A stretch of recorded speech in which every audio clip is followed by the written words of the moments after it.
Hello everyone, this is Priyanka. Welcome back to my channel.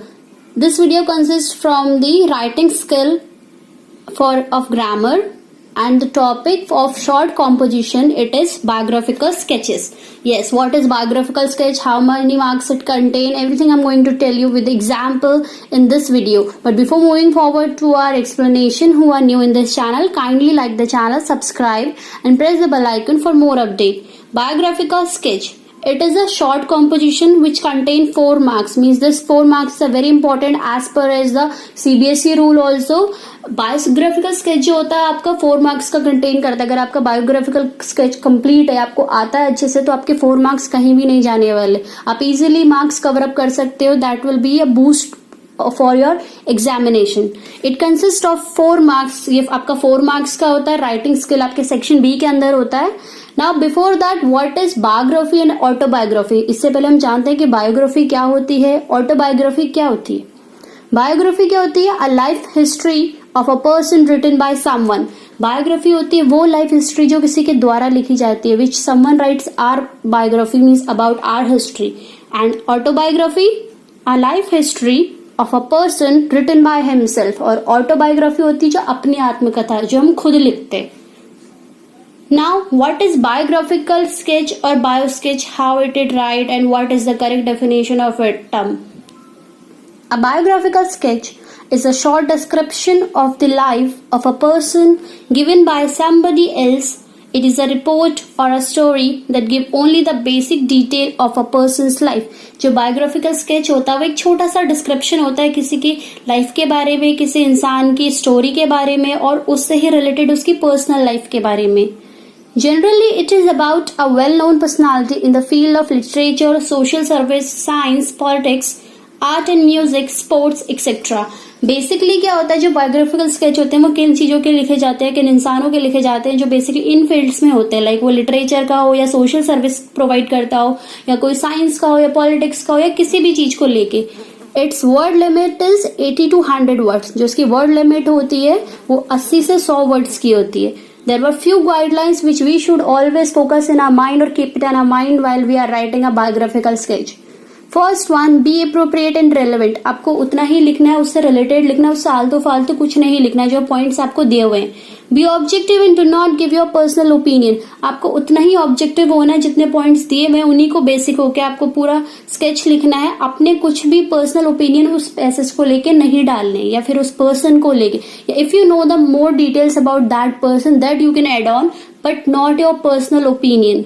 Right short and grammatically correct sentence. उसको जितना short हो सके उतना लिखे और आपके जितने भी सेंटेंस आप उसमें यूज कर रहे हैं उसमें कोई भी एरर, ग्रामेटिकल एरर नहीं होना चाहिए.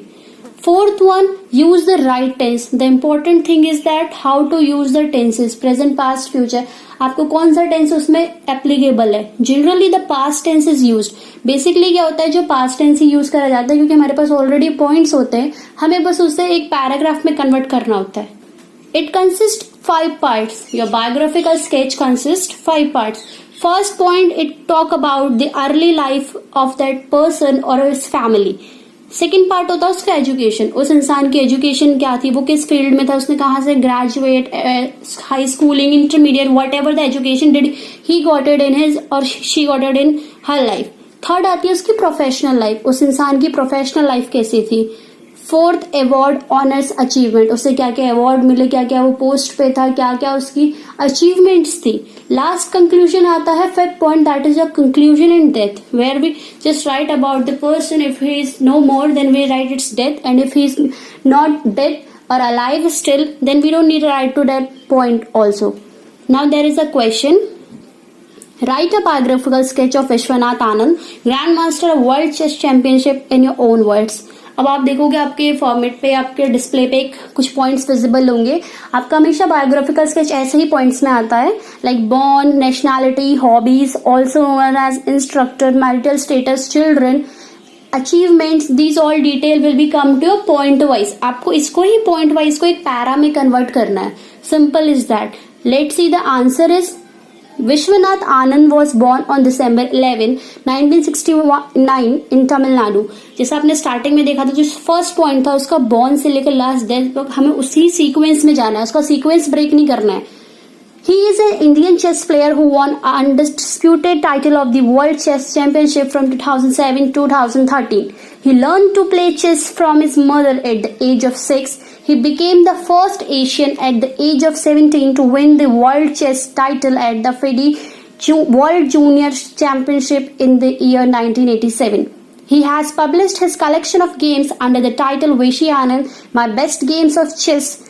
Anand is fond of listening to music, swimming and reading. He is married to Aruna Anand and has a son. He is fondly referred to as a Vishy or the Tiger of Madras and was awarded the Padma Shri at the young age of 18 years.